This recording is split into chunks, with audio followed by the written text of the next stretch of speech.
لو في يوم من الأيام كل الحيوانات اللي حواليك بقى عندها ذكاء عالي جدا واتجمعت مع بعض وقررت تعتبر البشر هدف ليها، يا ترى البشر هيقدروا يفضلوا قد إيه عايشين على الأرض؟ القصة بتحصل في السافانا الأفريقية. جاك وجونسون كانوا مرشدين في معسكر هناك. في اليوم ده وهم رايحين يسلموا إمدادات، اتفاجئوا إن المعسكر فاضي تماماً، ولما حسوا إن في حاجة مش طبيعية بدأوا يدوروا في المكان كله بسرعة، وفجأة شافوا اللي حصل من خلال كاميرا مراقبة.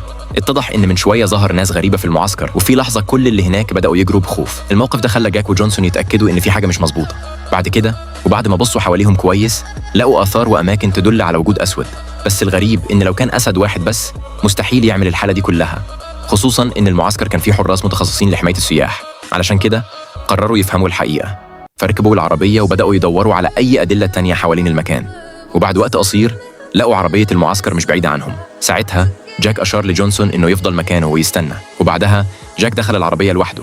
أول ما جونسون شاف كده بدأ يراقب المكان حواليه بحذر، وفي اللحظة دي ظهرت ست فجأة وقالت له يجري بسرعة. لكن في نفس اللحظة تقريباً وقبل ما جونسون يستوعب شاف أسد بيجري ناحية العربية وداخل جواها. فجونسون حاول ينقذ جاك بسرعة، فعمل صوت عالي علشان يلفت الانتباه، لكن بعدها على طول مجموعة من الأسود بدأت تتجمع حوالين المكان.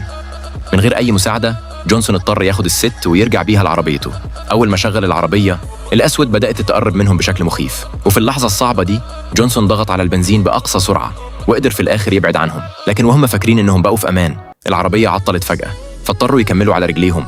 لكن بعد شوية لقوا نفسهم تاني قدام مجموعة الأسود عند حافة جرف عالي.